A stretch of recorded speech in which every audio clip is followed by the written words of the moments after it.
মৰমৰ ছাত্ৰ ছাত্ৰীসকল মই পইণ্টা শৰ্মাই তোমালোকক মোৰ এই ভিডিঅ'টোলৈ স্বাগতম জনাইছোঁ। মই ক্লাছ 10ৰ বিজ্ঞানখনৰ মানে একেলগে বিদ্যুৎ আৰু ধাতু অধাতু চেপ্টাৰ দুটা পঢ়াই থকা হৈছিলে। বিদ্যুৎ চেপ্টাৰটো ইতিমধ্যে প্ৰায় শেষ হৈছেগৈ মোৰ। ধাতু অধাতু চেপ্টাৰটো আজি মই যিখিনি বাকী আছে তাৰ মানে ধাতুৰ নিষ্কাশনৰ সেইখিনি বাকী আছিলেগৈ, তাৰ এটা ভিডিঅ' মই দিবলৈ যত্ন কৰিছোঁ। চাওঁ কিমানখিনিলৈকে নিব মানে আগবঢ়াই নিব পাৰোঁ, কাৰণ বহুত বেছি দীঘল হৈ গ'লে ভিডিঅ'টো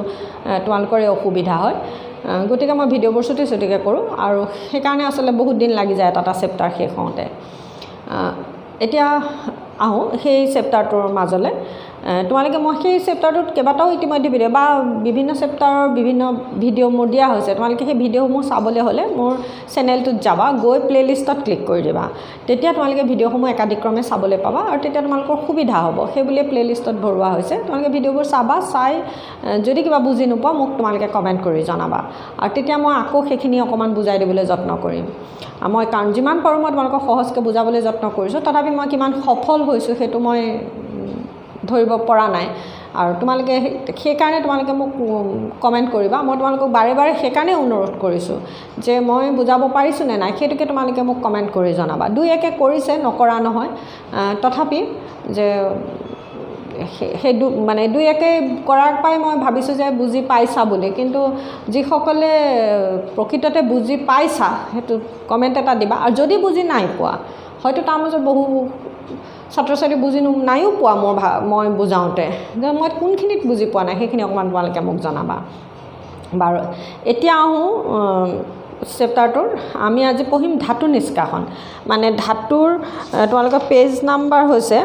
ধাতুবিলাকৰ উৎস, পেজ নাম্বাৰ হৈছে 49। তাৰমানে ইয়াৰ আগৰ ভিডিঅ'টো হৈছিলে আয়নীয় যৌগ গঠন আৰু আয়নীয় যৌগৰ ধৰ্ম পঢ়িছিলোঁ আমি। আজি আমি পঢ়িম ধাতুবিলাকৰ উৎস, মানে একদম চিধা চিধিকৈ ক'বলৈ গ'লে ধাতুৰ নিষ্কাশন। আচলতে ধাতু কেনেকৈ মানে আহৰণ কৰা হয়, আমাৰ প্ৰয়োজনীয় ধাতুখিনি আমি কেনেকৈ নিষ্কাশন কৰি লওঁ, এইখিনিৰ ওপৰত অকণমান পঢ়িম। আৰু তাৰ কাৰণে তোমালোকক ধাতুৰ সক্ৰিয়তা শ্ৰেণীটো মই মুখস্থ কৰিবলৈ কৈছিলোঁ। ধাতুৰ সক্ৰিয়তা শ্ৰেণী এইটো চেপ্টাৰতে যে আছিলে, ধাতুৰ সক্ৰিয়তা শ্ৰেণীটো মুখস্থ হ'ল বুলি ভাবিছোঁ। নিশ্চয়কৈ মুখস্থ হ'ল, সকলোৰে মুখস্থ হ'বই লাগিব, যিটো 45 পেজত আছে। পেজ নম্বৰ 45ত যিটো ধাতুৰ সক্ৰিয়তা শ্ৰেণী আছে, সেই সক্ৰিয়তা শ্ৰেণীটো মুখস্থ হ'ব লাগিব। গতিকে সেই সক্ৰিয়তা শ্ৰেণীটো মুখস্থ হ'লে আমি তাৰমানে ধাতুখিনিক ভাগ কৰিম যে 3টা ভাগত: কম সক্ৰিয়, মধ্যম সক্ৰিয়, অতি সক্ৰিয়। সক্ৰিয়তা শ্ৰেণীটো যদি মুখস্থ থাকে, ওপৰত থকাকেইটা অতি সক্ৰিয়, মাজত থকাকেইটা মধ্যম সক্ৰিয়, তলত থকাকেইটা কম সক্ৰিয়। গতিকে সেই সক্ৰিয়তা শ্ৰেণীটো মুখস্থ হ'ব লাগিব। তেতিয়াহে তোমাক তাৰমানে যেতিয়া সুধিব যে কপাৰ ধাতুটো কেনেকৈ নিষ্কাশন কৰা হয়, তাৰ পদ্ধতিখিনি লিখা, তুমি সেইটো জানিলেহে লিখিব পাৰিবা। তেনেকৈ বোলে ছডিয়াম ধাতুটোক কেনেকৈ নিষ্কাশন কৰা হয়, প্ৰক্ৰিয়াটো লিখা। তেতিয়া তুমি মানে সি অতি সক্ৰিয়ত পৰিছে নে, কম সক্ৰিয়ত পৰিছে নে, মজলীয়া সক্ৰিয়ত পৰিছে, সেইটো জানিব লাগিব, তেতিয়াহে আমি লিখিব পাৰিম। গতিকে আমি এতিয়া ভাগ ভাগকৈ পঢ়িম। তাৰমানে সেই সক্ৰিয়তা শ্ৰেণীটোৰ পৰা 3 ভাগত ভাগ কৰিলোঁ নহয়: অতি সক্ৰিয়, মধ্যম সক্ৰিয়, কম সক্ৰিয়। অতি সক্ৰিয় ধাতুক কেনেকৈ নিষ্কাশন কৰা হয়, মধ্যম সক্ৰিয়কেইটাক কেনেকৈ বা মজলীয়া সক্ৰিয়কেইটাক কেনেকৈ নিষ্কাশন কৰা হয়, কম সক্ৰিয়কেইটাক আকৌ কেনেকৈ নিষ্কাশন কৰা হয়, এইধৰণে ভাগ ভাগকৈ পঢ়িব লাগিব। গতিকে সক্ৰিয়তা শ্ৰেণীটো তোমালোকৰ মুখস্থ হ'ব লাগিব। আৰু মই ভাবিছোঁ যে তোমালোকৰ ইতিমধ্যে মুখস্থ হৈছে, বহুত বেছি দীঘল কিবা এটা নহয়, তাৰমানে মুখস্থ হ'ব লাগিব। যেনেকৈ পিৰিয়ডিক টেবুলখন মই 20টালৈকে মুখস্থ কৰিব কৈছিলোঁ, তেনেকৈ সক্ৰিয়তা শ্ৰেণীটো, ধাতুৰ সক্ৰিয়তা শ্ৰেণীটো মুখস্থ কৰিবলৈ কৈছোঁ। বাৰু এতিয়া আহোঁ, অকণমান কিতাপত যেনেকৈ আছে সেইমতে যাওঁ, তেতিয়া তোমালোকৰ পঢ়িবলৈ সুবিধা হয়। কথাটো হৈছে কি, যেতিয়া আমি ধাতুৰ নিষ্কাশনৰ কথা আহিব, তেতিয়া ধাতুবিলাকৰ উৎসৰ বিষয়ে আমি জানিব লাগিব। আমি ধাতু ক'ত পাম? বোলে কেলছিয়াম ধাতুটোৱে লাগে, আমি ধাতু ক'ত পাম? আমি ছডিয়াম ধাতু লাগে, ক'ত পাম? কপাৰ ধাতুটো লাগে, সোণ লাগে, ৰূপ লাগে, আমি ক'ত পাম? ক'ৰ পৰা আমি লৈ ক'ৰ পৰা আমি নিষ্কাশন কৰিম, সেইখিনি জানিব লাগিব। তাৰমানে প্ৰথম আমি ধাতুৰ উৎস কি সেইটো জানিব লাগিব। ধাতুৰ উৎস বুলি কওঁতে যে ধাতুৰ প্ৰধান উৎস হৈছে পৃথিৱীৰ খোলাটো, মানে পৃথিৱী পৃষ্ঠতে ধাতুবিলাক থাকে, ধাতুৰ ভাণ্ডাৰ। মানে পৃথিৱী পৃষ্ঠ হৈছে ধাতুৰ ভাণ্ডাৰ মানে। গতিকে এই যি পৃথিৱী পৃষ্ঠত ধাতুৰ যিবোৰ ধাতৱ যৌগ, সেই ধাতৱ যৌগবিলাককে কি বুলি কোৱা হয় খনিজ পদাৰ্থ বুলি কোৱা হয় তাতো এটা কথা আহিছে যে মই ধাতৱ যৌগ বুলি যে ক'লোঁ সকলোবোৰ ধাতু যৌগ গঠন কৰি নাথাকে কিছুমানে আকৌ সি মুক্ত অৱস্থাত থাকে মানে সি মৌল ৰূপত থাকে যৌগ ৰূপত নাথাকে যেনেকৈ সোণ ৰূপ এইবোৰ একদম কম সক্ৰিয় ধাতু প্ৰায় নিষ্ক্ৰিয় নিচিনা গতিকে সেই ধাতুবিলাকে যৌগ গঠন কৰি নাথাকে এনে মুক্ত অৱস্থাত থাকে মুক্ত মানে এইখিনি মৌল ৰূপত থাকে যৌগৰ ৰূপত নাথাকে মানে মৌল যৌগ জানা বুলি ভাবিছোঁ মই কাৰণ সেইবোৰ 9তে হৈ আহিছিলে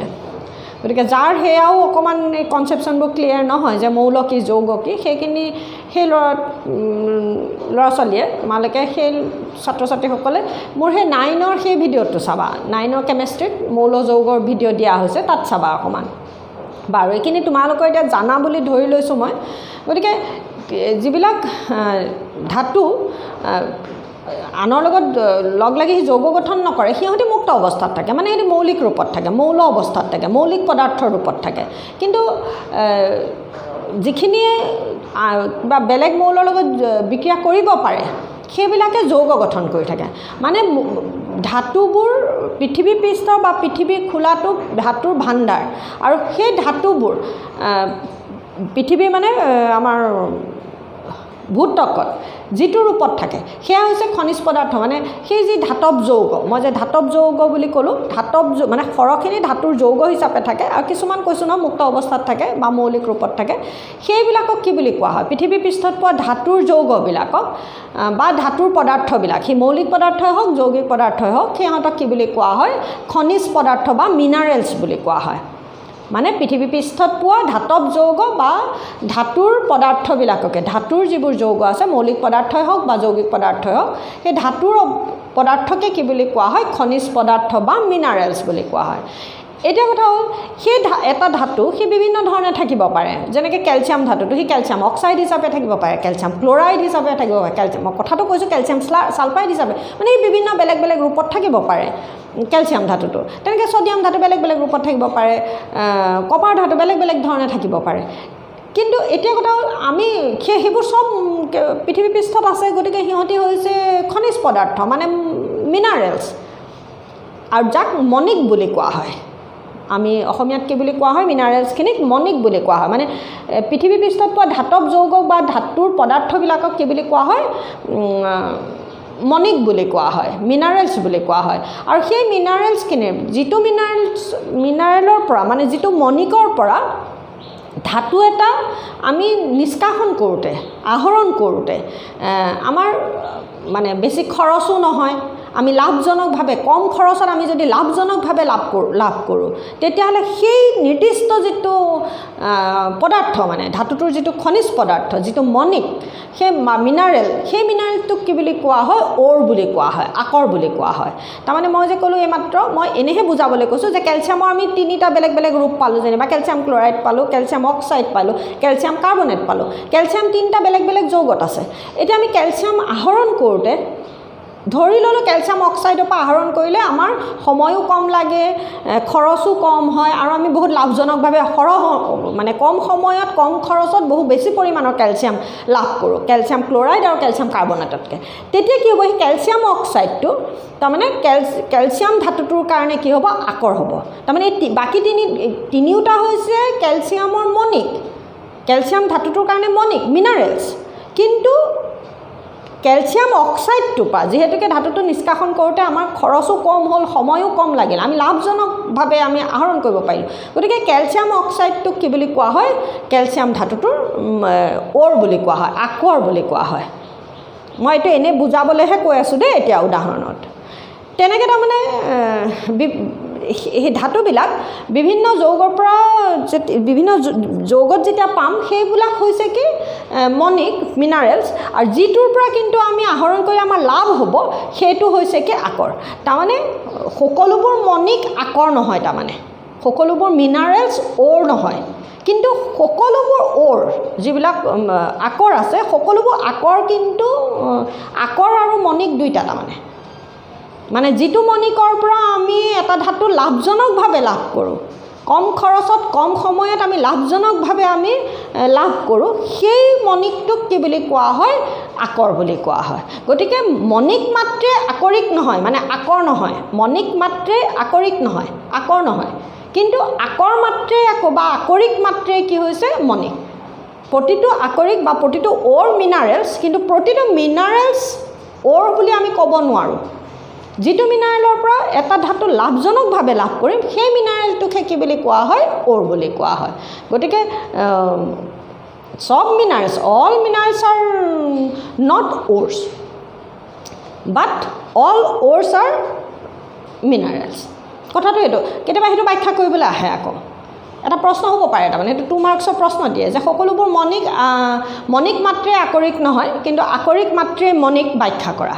গতিকে তেতিয়া লিখিব পাৰিব লাগিব মানে হ'বনে গতিকে প্ৰথম দুটা শব্দ এইবোৰ সৰু সৰু শব্দ আৰু এই শব্দবোৰ সৰুতে তোমালোকে পাই আহিছা এইবোৰ 6-7তে পাই অহা শব্দ মণিক আকৰিক মিনাৰেলছ অ'ৰছ এই শব্দবোৰ পাই অহা শব্দ তথাপি এতিয়া আমি যিহেতুকে ধাতু পঢ়িম গতিকে সেইকেইটা শব্দ প্ৰথম আমি অকণমান মানে ৰিকল কৰি লোৱাৰ নিচিনা হৈছে কিতাপতো আছে গতিকে এইটো মেট্ৰিকত অহা প্ৰশ্ন প্ৰথম প্ৰশ্নটো কি ক'লোঁ মণিক বুলিলে কি বুজা আকৰিক বুলিলে কি বুজা 3 নম্বৰ প্ৰশ্নটো কি ক'লোঁ যে মণিক মাত্ৰে আকৰিক নহয় কিন্তু আকৰিক মাত্ৰে মণিক ব্যাখ্যা কৰা হ'বনে তাৰ পাছতে আহিছে এতিয়া আমি কোনটো যেতিয়া আমি এটা ধাতু নিষ্কাশন কৰিম প্ৰথম তাৰমানে মণিক নলওঁ আমি আকৰিকটোক বিচাৰি উলিয়াম আমি প্ৰকৃতিৰ পৰা আকৰিকটোক ল'লোঁ যেনিবা প্ৰথম তাৰমানে কি আহিলে আকৰৰ আহৰণ প্ৰকৃতিৰ পৰা আমি আকৰটো আহৰণ কৰিম কালেক্ট কৰিম মানে কালেক্ট কৰিলোঁ কৰাৰ পিছত তাততো মাটি বালি ধূলি কিবা কিবি ঢেৰ আৰু মাটিৰ পৰা বুটলি আনিছোঁ নহয় পৃথিৱীৰ পৃষ্ঠৰ পৰা ভূত্বকত থাকে বুলি কৈছোঁ গতিকে তাৰ পৰা বুটলি আনোতে সেই আকৰিকটোৰ লগত বহুতো অশুদ্ধি মিহলি হৈ থাকে বিভিন্ন বস্তু মিহলি হৈ থাকে গতিকে সেই অশুদ্ধিখিনি কি কৰা হয় প্ৰথম চাফা কৰি লোৱা হয় গতিকে চাফা কৰোঁতে সেই যিখিনি অশুদ্ধি মিহলি হৈ থাকে এটা আকৰ প্ৰকৃতিৰ পৰা আহৰণ কৰোঁতে কালেক্ট কৰোঁতে তাত যিখিনি অশুদ্ধি মিহলি হৈ থাকে সেই লেতেৰা পেতেৰা যিবোৰ বস্তু মিহলি হৈ থাকিলে সেইখিনিক কি বুলি কোৱা হয় খনিজ মল বুলি কোৱা হয় আৰু সেই খনিজ মলখিনিক আঁতৰাবৰ কাৰণে যিটো পদাৰ্থ ব্যৱহাৰ কৰা হয় তাক কি বুলি কোৱা হয় বিগালক বুলি কোৱা হয় ফ্লাক্স বুলি কোৱা হয় FLUX ফ্লাক্স বুলি কোৱা হয় আৰু সেই খনিজ মল আৰু বিগালকৰ মাজৰ বিক্ৰিয়াৰ ফলত যিটো উৎপন্ন হ'ব সেয়া কি বুলি কোৱা হয় ধাতুমল বুলি কোৱা হয় আৰু স্লেগ বুলি কোৱা হয় সেয়া গতিকে তোমাৰ কিতাপত খনিজ মল দিছে শব্দটো কিন্তু বিগালক আৰু স্লেগ নাই তাৰমানে মানে বিগালক আৰু ধাতুমল দিয়া নাই কিন্তু জানিব লাগিব আমি দেই মই কি ক'লোঁ যে ধাতু এটা মানে ধাতু নিষ্কাশনৰ সময়ত আমি ধাতুটোৰ আকৰিকবোৰ প্ৰকৃতিৰ পৰা আহৰণ কৰোঁ কালেক্ট কৰোঁ সেই আহৰণ কৰোঁতে তাত বিভিন্ন অশুদ্ধি মিহলি হৈ থাকে সেই অশুদ্ধিখিনিক কি বুলি কোৱা হয় খনিজ মল বুলি কোৱা হয় হ'লনে আৰু সেই খনিজ মল আঁতৰাবৰ কাৰণে যি পদাৰ্থ ব্যৱহাৰ কৰা হয় তাক কি বুলি কোৱা হয় বিগালক বুলি কোৱা হয় আৰু সেই খনিজ মল আৰু বিগালকৰ বিক্ৰিয়াৰ ফলত যি পদাৰ্থ উৎপন্ন হয় তাক কি বুলি কোৱা হয় ধাতুমল বুলি কোৱা হয় মানে খনিজ মল বিগালক ধাতুমল গেং তাৰপাছত ফ্লাক্স তাৰপাছত স্লেগ কথা সেইটোৱে এতিয়া চোৱাচোন আৰু এটা কথা যদি খনিজ মল ক্ষাৰকীয় প্ৰকৃতিৰ হয় খনিজ মলটো যদি বেছিক নেচাৰৰ হয় তেতিয়া বিগালক ফ্লাক্সটো তাৰমানে কি ব্যৱহাৰ কৰা হয় এচিডিক ব্যৱহাৰ কৰা হয় আৰু যদি খনিজ মল এচিডিক হয় তেতিয়া ফ্লাক্স কি ব্যৱহাৰ কৰা হয় বেছিক নেচাৰৰ ব্যৱহাৰ কৰা হয় তেতিয়াহে তাৰমানে বিক্ৰিয়া হয় আৰু তাৰ ফলত যিটো উৎপন্ন হ'ব সেয়া হ'ল স্লেগ মানে ধাতুমল হ'বনে গতিকে এইখিনি এই শব্দ কেইটামান আমি যেতিয়া ধাতু নিষ্কাশনত পঢ়িবলৈ যাম তেতিয়া এই শব্দবোৰ অকণমান জানিব লাগিব মানে আমি আজি পঢ়িব গৈছোঁ ধাতু নিষ্কাশন মানে মই চিধাচিধিকৈ কৈ দিছোঁ তোমালোকক নিষ্কাশন ধাতু নিষ্কাশন পঢ়িম ধাতু নিষ্কাশনৰ সময়ত এই প্ৰথম দুটা কি শব্দ ক'লোঁ এটা ক'লোঁ মণিক তাৰ পাছত 2 নম্বৰ কি ক'লোঁ আকৰ বা আকৰিক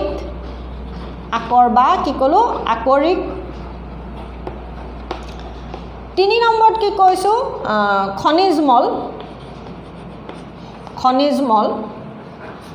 4 নম্বৰত কি কৈছোঁ এয়া মিনাৰেল এয়া অ'ৰ এয়া হ'ল গেং খনিজ মলক আঁতৰাবলৈ কি ব্যৱহাৰ কৰা হয় বিগালক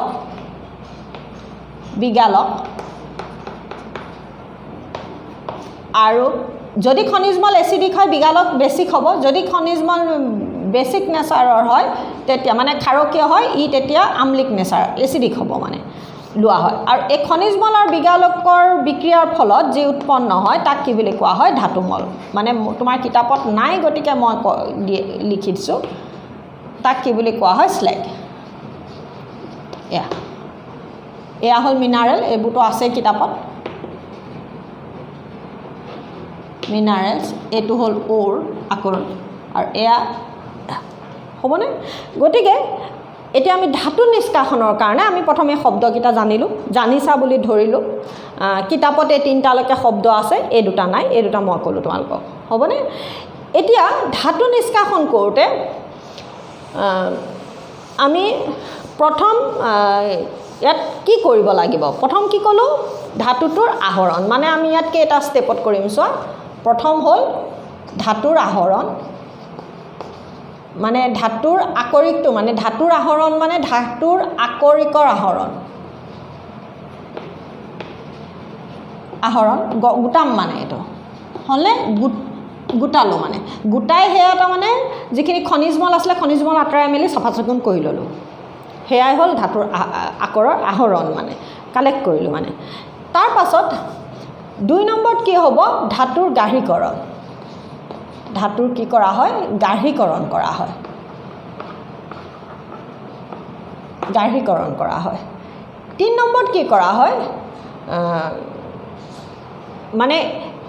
প্ৰথম কালেক্ট কৰিম তাৰ পাছত সেই খনিজ মল বিগালক এইবোৰৰ সৈতে ধাতুটোক আৰু অলপ মানে চাফা চিকুণ কৰি গাঢ় কৰি ল'ম মানে কনচেনট্ৰেটেড কৰি ল'ম মানে সেয়া এই দুইটা ষ্টেপ মানে সেই বিগালক ফ্লাক্স স্লেগ এইবোৰ ইয়াত আহি যাব মানে এইখিনিত হ'ল এই গাঢ়ীকৰণৰ সময়ত আচলতে বিভিন্ন পদ্ধতি আছে যেনেকৈ এইকেইটাতো এইখিনি ক'লোঁ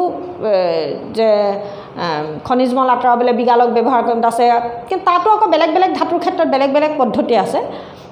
যেনেকৈ ফেন উপঙন পদ্ধতি নিশালন বিদ্যুৎ মানে চুম্বকীয় পদ্ধতি এনেকুৱা বেলেগ বেলেগ আছে মুঠতে গাঢ়ীকৰণৰ সময়তো পদ্ধতি বেলেগ আছে তোমালোকে কিতাপত একদম চমুৱাই থ'লে হ'লনে তাৰ পাছতে আহিছে এই গাঢ়ীকৰণ হ'ল তাৰ পাছতে কি কৰিব মানে আকৰটোক অক্সাইডলৈ পৰিৱৰ্তন মানে ধাতুৰ যৌগটোক অক্সাইডলৈ পৰিৱৰ্তন কৰিব মানে ধাতুৰ আকৰটোক কিহলে পৰিৱৰ্তন কৰে অক্সাইডলৈ পৰিৱৰ্তন কৰে ধাতুৰ আকৰক অক্সাইডলৈ পৰিৱৰ্তন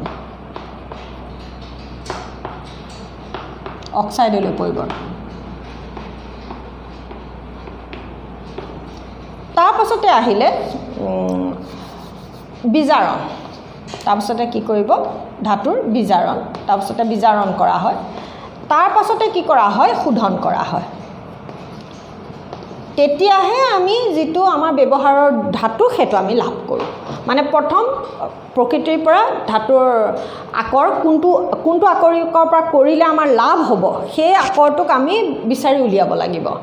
তাৰ পাছত তাক গাঢ়ীকৰণ কৰা হয় গাঢ়ীকৰণ কৰোঁতে লেতেৰাখিনি আঁতৰোৱা হয় তাক বিভিন্ন পদ্ধতিৰ সৈতে মুঠতে গাঢ়ীকৰণ কৰা হয় গাঢ় কৰি লোৱা হয় তাৰ পাছত সেই যিটো আকৰ আছিলে যদি আকৰটো সালফাইড হৈ আছে যদি কাৰ্বনেট হৈ আছে তেতিয়াহ'লে তাক কি হ'লে পৰিৱৰ্তন কৰা হয় অক্সাইডলৈ পৰিৱৰ্তন কৰা হয় মানে মই এনে ধৰি লৈছোঁ যদি কেলছিয়াম কাৰ্বনেট হৈ আছিলে তেতিয়াহ'লে তাক কেলছিয়াম অক্সাইডলৈ পৰিৱৰ্তন কৰা হয় যদি মাৰ্কুৰিক সালফাইড হৈ আছিলে বা কপাৰ সালফাইড হৈ আছিলে তেতিয়াও তাক কপাৰ অক্সাইডলৈ পৰিৱৰ্তন মানে আকৰটো বিভিন্ন ৰূপত থাকিব পাৰে সি কাৰ্বনেট ৰূপত থাকিব পাৰে সি সালফাইড ৰূপত থাকিব পাৰে সি অক্সাইড ৰূপত সি ক্লৰাইড ৰূপত বিভিন্ন ৰূপত থাকিব পাৰে মুঠৰ ওপৰত গাঢ়ীকৰণ কৰাৰ পিছত তাক কিহলে পৰিৱৰ্তন কৰা হয় ধাতুৰ অক্সাইডলৈ পৰিৱৰ্তন কৰি দিয়া অক্সাইডলৈ পৰিৱৰ্তন কৰি দিয়াৰ লগে লগে কি হয় সি অক্সিজেনৰ যৌগ হৈ যাব মানে কেলছিয়াম অক্সাইড কপাৰ অক্সাইড এনেকুৱা হৈ যাব নহয় তেতিয়া সেই অক্সিজেন ভাগ আঁতৰোৱা হয় সেয়া হৈছে বিজাৰণ অক্সিজেন ভাগ আঁতৰাই দিয়াৰ লগে লগে তাৰমানে মুক্ত ধাতু ওলাই গ'ল আৰু বিজাৰণ কৰি দিয়াৰ লগে লগে ধাতুটোৰ পাই গ'ল আৰু সেই ধাতুটোক এবাৰ কি কৰা হয় শোধন কৰা হয় মানে ধাতু নিষ্কাশন কৰাৰ পিছতো তাত কিবা কিবি অশুদ্ধি থাকি যায় আৰু সেই অশুদ্ধিখিনি আঁতৰাই আকৌ চাফা কৰাটোক কি বুলি কোৱা হয় ধাতুৰ শোধন হ'বনে? গতিকে এই 5টা ষ্টেপৰ জৰিয়তে আমি এটা ধাতু নিষ্কাশন কৰোঁ আৰু সেই নিষ্কাশন কৰোঁতে এতিয়া একদম জেনেৰেল প্ৰচেছ সাধাৰণ যিখিনি প্ৰচেছ এয়া তাৰমানে কিন্তু তাৰ মাজত আকৌ যে মানে ধাতু আকৰক অক্সাইডলৈ পৰিৱৰ্তন কৰোঁতে সব হেৰিকে অক্সাইডলৈ পৰিৱৰ্তন কৰি নিদিয়ে তাৰমানে বা কৰি দিলে যদি ছালফাইড হয় তেতিয়া কি পদ্ধতি ল'ম যদি সি কাৰ্বনেট হৈ আছে তেতিয়াহ'লে কি পদ্ধতি ল'ম বেলেগ বেলেগ আছে গতিকে ধাতুৰ আকৰক অক্সাইডলৈ পৰিৱৰ্তন কৰোঁতে ইয়াত দুটা আহিব এটা হ'ল দগ্ধীকৰণ আনটো হৈছে তাপজাৰণ এটা কি ক'লোঁ দগ্ধীকৰণ আৰু আনটো হৈছে কি তাপজাৰণ হ'লনে তেনেকৈ তাৰমানে তেনেকৈ বিজাৰণ বুলি কওঁতে ইয়াত এই যে বিজাৰণ বুলি কৈছোঁ এই বিজাৰণতো আকৌ বেলেগ বেলেগ আছে এটা হ'ল কাৰ্বন বিজাৰণ এটা হ'ল কাৰ্বন বিজাৰণ কাৰ্বন মানে কক কয়লা এইবোৰ ব্যৱহাৰ কৰি পেলাই বিজাৰণ কৰা হয় কাৰ্বন বিজাৰণ আৰু আনটো হৈছে বিদ্যুৎ বিজাৰণ মানে বিদ্যুৎ বিশ্লেষণ কৰা হয় বিদ্যুৎ বিজাৰণ তাত বিদ্যুৎ বিজাৰণ কৰা হয় তোমাৰ কিতাপত ইমানকৈ দি থোৱা নাই তথাপি মই কথাখিনি এইবোৰ আছে বাৰু এইখিনি আহিব দেই এই দুটাৰ মাজত পাৰ্থক্য লিখিবলৈ আহে দগ্ধীকৰণ তাপজাৰণৰ মাজত তেনেকৈ শোধন বুলি কওঁতেও পাতন আছে বেলেগ বেলেগ আছে আচলতে শোধনো আচলতে বেলেগ বেলেগ প্ৰধানকৈ দুটা এটা হ'ল পাতন ডিষ্টিলেশ্যন মানে আৰু আনটো হৈছে কি বিদ্যুৎ শোধন কিন্তু প্ৰধানকৈ এতিয়া তোমাৰ কিতাপত এই বিদ্যুৎ শোধনৰ কথাহে দিয়া হৈছে সিধা শোধন বুলি কওঁতে এই শোধনটোলৈ গৈছে কিন্তু শোধনো বিভিন্ন ধৰণৰ আছে মানে বেলেগ বেলেগ ধাতুৰ কাৰণে বেলেগ বেলেগ শোধন হ'ব দুটা বুলি কৈছোঁ এটা কৈছোঁ পাতন মানে ডিষ্টিলেশ্যন আৰু আনটো হৈছে বিদ্যুৎ শোধন হ'বনে গতিকে এয়া তেনেকৈ গাঢ়ীকৰণত মই ক'লোঁ বেলেগ বেলেগ যেনেকৈ কি ফেন উপঙন পদ্ধতি নিশালন তাৰপিছতে চুম্বকীয় পৃথকীকৰণ এনেকুৱা মানে বেলেগ বেলেগ আছে এইখিনিতো তোমালোকৰ ইমান দিয়াই নাই পঢ়িম এইখিনি পৰা তাৰমানে তোমালোকৰ কিতাপত এইকেইটা এইকণৰ পৰা ভালকৈ দিয়া আছে ভালকৈ মানে দিছে আৰু গতিকে ইয়াত কি দিছে দগ্ধীকৰণ তাপজাৰণ মই কি ক'লোঁ ধাতুৰ আকৰক অক্সাইডলৈ পৰিৱৰ্তন কৰা দুটা পদ্ধতি একদম আহি থকা এটা কথা ধাতুৰ অক্সাইডক মানে ধাতু নিষ্কাশনৰ সময়ত ধাতুৰ আকৰিকক অক্সাইডলৈ পৰিৱৰ্তন কৰা হয় সেই পৰিৱৰ্তন কৰোঁতে দুই ধৰণৰ পদ্ধতি অৱলম্বন কৰা হয় এটা হ'ল দগ্ধীকৰণ আনটো হৈছে তাপজাৰণ দগ্ধীকৰণ কেতিয়া কৰা হয় যেতিয়া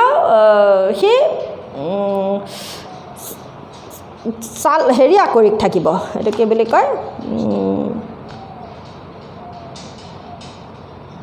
ছালফাইড আকৰিক হ'লে সি তাপজাৰণ হ'ব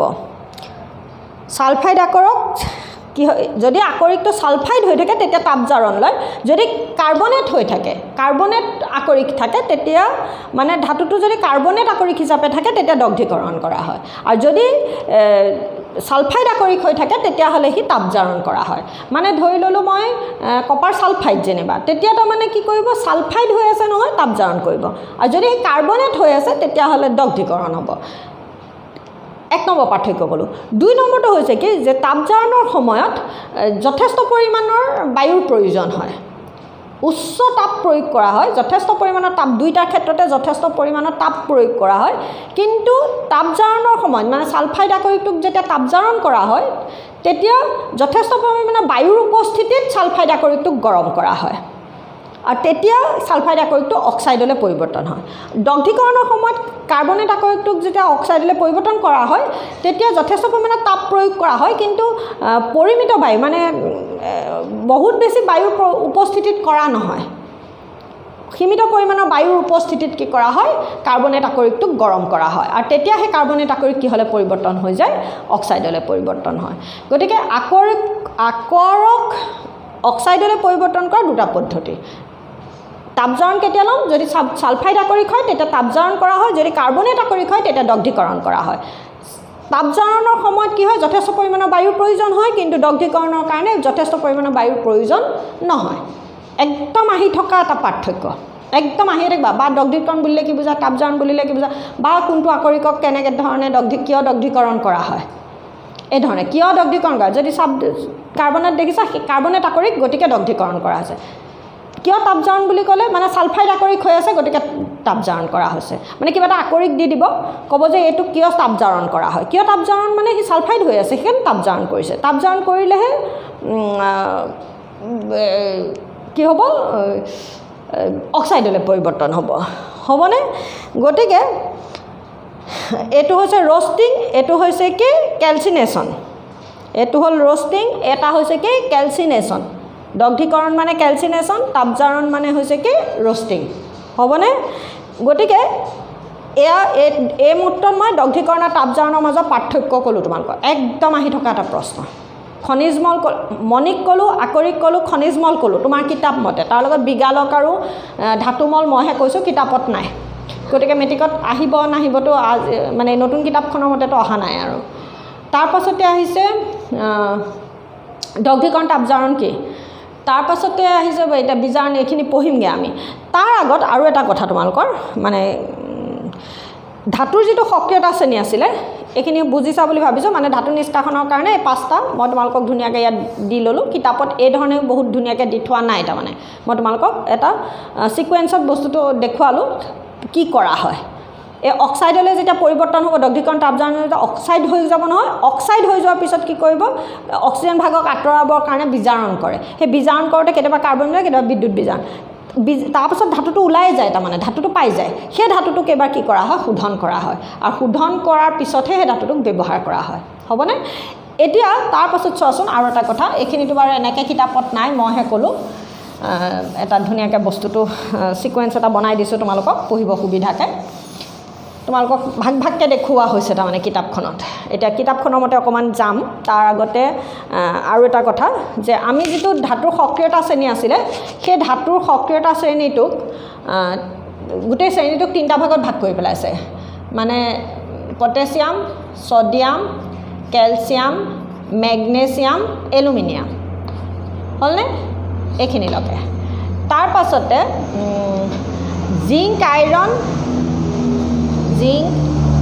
আইৰণ লেড এইকেইটা তাৰ পাছতে কপাৰ মাৰ্কাৰী তাৰপাছতে চিলভাৰ গোল্ড এইখিনি হৈছে কি উচ্চ সক্ৰিয় একদম মানে উচ্চ সক্ৰিয় ধাতু এইখিনি উচ্চ সক্ৰিয় ধাতু নিষ্কাশন বেলেগকৈ পঢ়িব লাগিব এইখিনি হ'ল মধ্যম সক্ৰিয় বা মজলীয়াভাৱে সক্ৰিয় এই ছিকুৱেঞ্চটোৱে আমাক কৈছে মধ্যম সক্ৰিয় হ'লনে তাৰ পাছতে এই তলৰখিনি মানে হাইড্ৰজেনৰ তলৰকেইটা হৈছে কি নিম্ন সক্ৰিয় গতিকে প্ৰথম আমি তোমাৰ কিতাপত পঢ়িছে নিম্ন সক্ৰিয় ধাতুকেইটাৰ ধাতু নিষ্কাশন নিম্ন সক্ৰিয়তাৰ ধাতু নিষ্কাশন পেজ নাম্বাৰ তাৰমানে 51ত আছে তাৰ পাছতে আছে মধ্যম সক্ৰিয়কেইটাৰ ধাতু নিষ্কাশন তাৰ পাছত আছে উচ্চ সক্ৰিয়কেইটাৰ ধাতু নিষ্কাশন হ'ব তাতে এইখিনিতে তোমাৰ কিতাপত পেজ নাম্বাৰ যিটো 50ত দেখুৱাইছে এই যে এডাল বিদ্যুৎ এয়া মানে হেৰি তাত তাৰমানে কি হৈছে এই ওপৰ সেইকেইটা প্ৰথম বিদ্যুৎ বিশ্লেষণ একদম উচ্চ সক্ৰিয় মানে বিদ্যুৎ বিশ্লেষণ কৰা হ'ব তাৰ পাছত কাৰ্বন বিজাৰণ জিংক আইৰণ লেড এইকেইটাক মধ্যম সক্ৰিয় ধাতু নিষ্কাশন বা মজলীয়াভাৱে সক্ৰিয় এইকেইটা উচ্চ সক্ৰিয় বা অতি সক্ৰিয় কেইটা দেই তাৰ তলৰকেইটা এইকেইটা কি হ'ল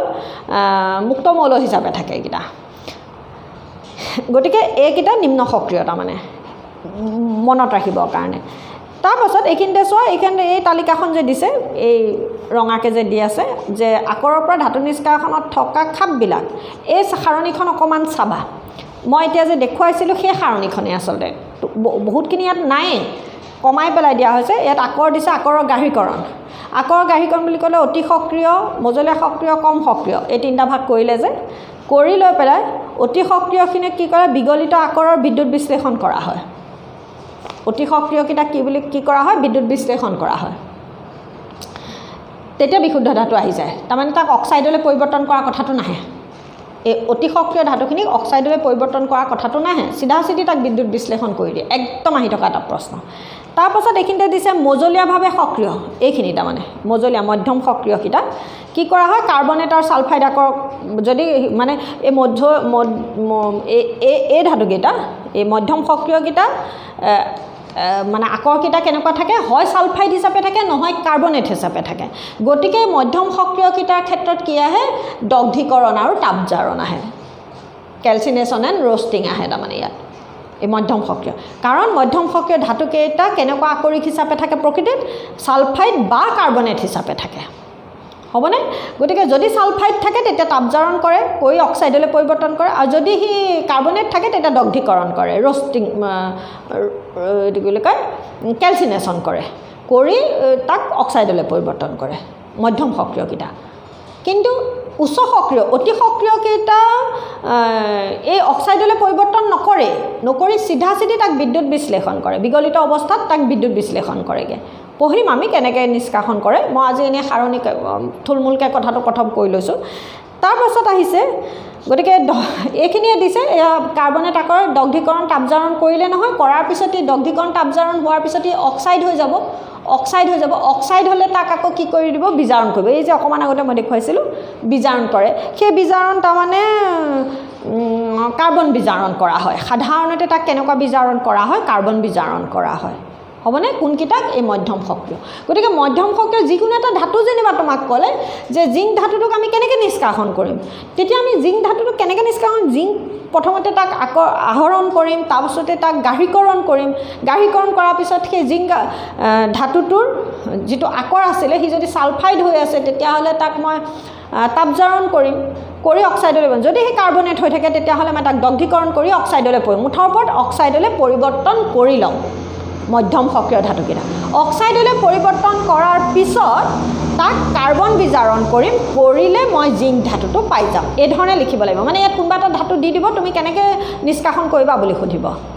হ'বনে তেনেকৈ উচ্চ সক্ৰিয় অতি সক্ৰিয় ধাতুকেইটাক অক্সাইডলৈ পৰিৱৰ্তন নকৰোঁ তাৰমানে সিধা বিগলিত অৱস্থাত তাক বিদ্যুৎ বিশ্লেষণ কৰিম তোমাক সেইটো এটা প্ৰশ্ন হ'ব পাৰে সৰু যে এই ধাতুকেইটাক অক্সাইডলৈ পৰিৱৰ্তন কৰা ষ্টেপটো আহিবনে নাই মই যে মাত্ৰ 5টা ষ্টেপ লিখিছিলোঁ তাত সেই বিদ্যুৎ অক্সাইডলৈ পৰিৱৰ্তন কৰা ষ্টেপটো আহিবনে নাহে তাত অক্সাইডৰ পৰিৱৰ্তন কৰা কথাটো নাহে তাৰমানে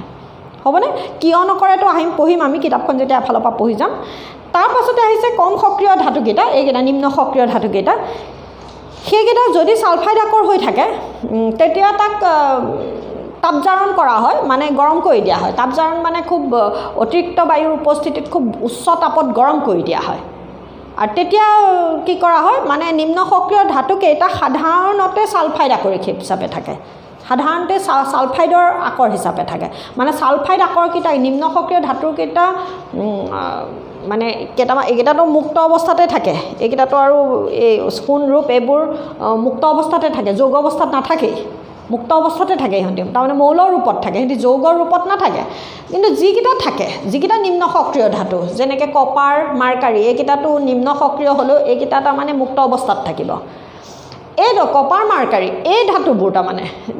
প্ৰকৃতিত থাকোঁতে সাধাৰণতে সিহঁতে সালফাইড আকৰিক হিচাপে থাকে নিম্ন সক্ৰিয় ধাতুকেইটা কেনেকৈ থাকে বুলি ক'লোঁ সালফাইড আকৰিক হিচাপে গতিকে সালফাইড আকৰিক হিচাপে থকাৰ কাৰণে তাক কি কৰা হয় তাপজাৰণ কৰা হয় তাপজাৰণ কৰি দিয়াৰ লগে লগে সি অক্সাইডলৈ পৰিৱৰ্তন হয় আৰু সেই অক্সাইডক আকৌ গৰম কৰি দিয়া হয়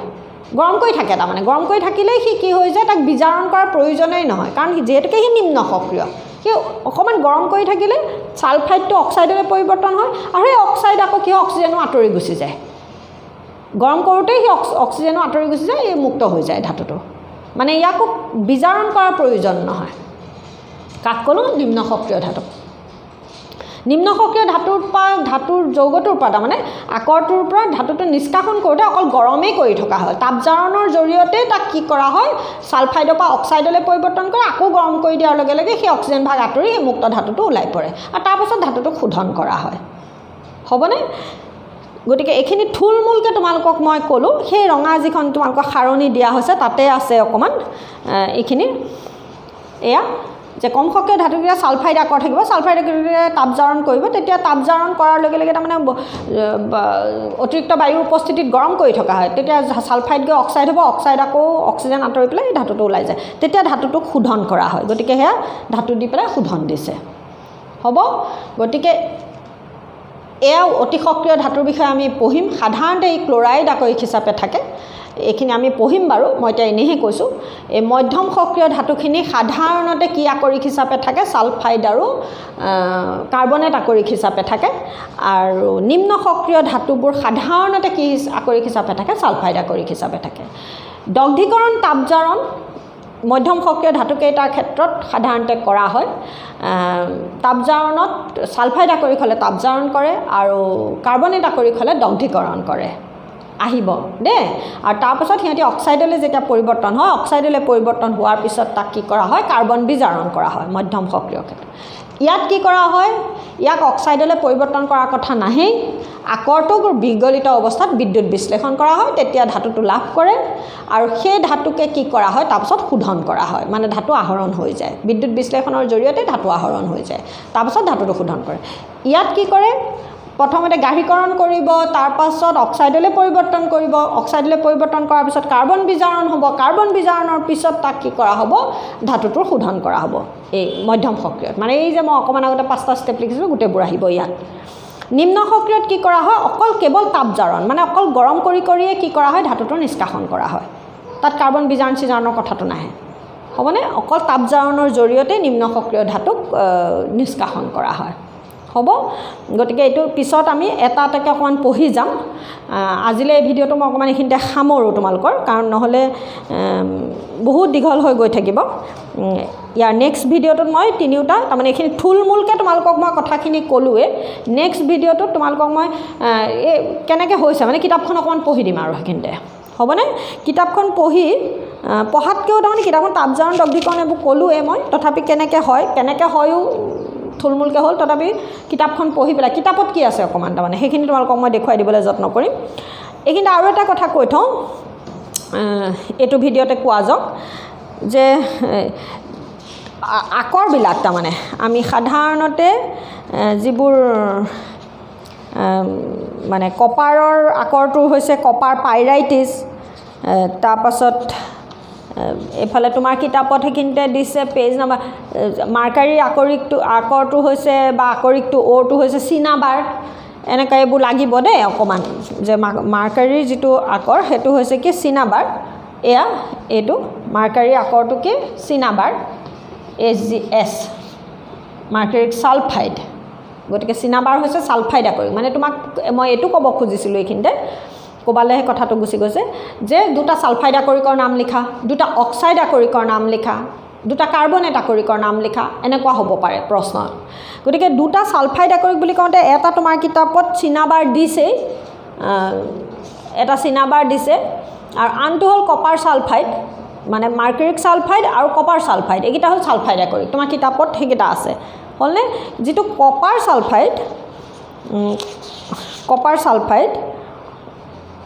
ছালফাইডটো কি বুলি কোৱা হয় কপাৰ পাইৰাইটিছ মানে এইটো হ'ল চিনাবাৰ এইটো যে তোমাৰ দিছে চিনাবাৰ ছালফাইড আকৰিক এয়া হ'ল চিনাবাৰ আৰু যিটো কপাৰ ছালফাইড দিছে তোমাৰ কিতাপত সেই মানে আমি পঢ়িম যেতিয়া সেই কপাৰ ছালফাইডটো হৈছে কি কপাৰ পাইৰাইটিছ কপাৰ ছালফাইডটো কি বুলি কোৱা হয় কপাৰ পাইৰাইটিছ কপাৰ পাইৰাইটিছ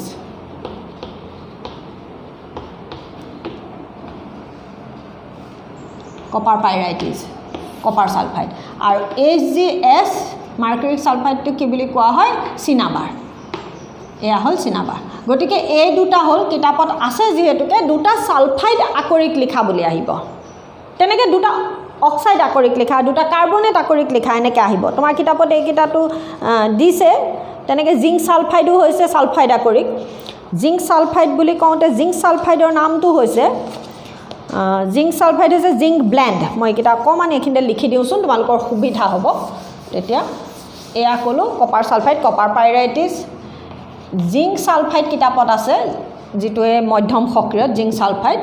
এইটো হ'ল জিংক ব্লেণ্ড ইয়াৰ নামটো কি জিংক ব্লেণ্ড জিংকৰ আকৰিক হ'বনে তেনেকৈ তাৰমানে ছালফাইড আকৰিক সেয়া ক'লোঁ তেনেকৈ অক্সাইড আকৰিক হৈছে কি মানে হেমেটাইট আৰু বক্সাইড হেমেটাইট অক্সাইড এই তিনিটা তোমাক মই ক'লোঁ ছালফাইড আকৰিক তেনেকৈ হেমেটাইট আৰু বক্সাইড এইকেইটা হ'ল বক্সাইডটো হৈছে এলুমিনিয়ামৰ আকৰিক এলুমিনিয়াম অক্সাইড তাৰমানে এয়া হ'ল বক্সাইড এইটো অক্সাইড আকৰিক দেখিছা নহয় তেনেকৈ হেমেটাইটটো হৈছে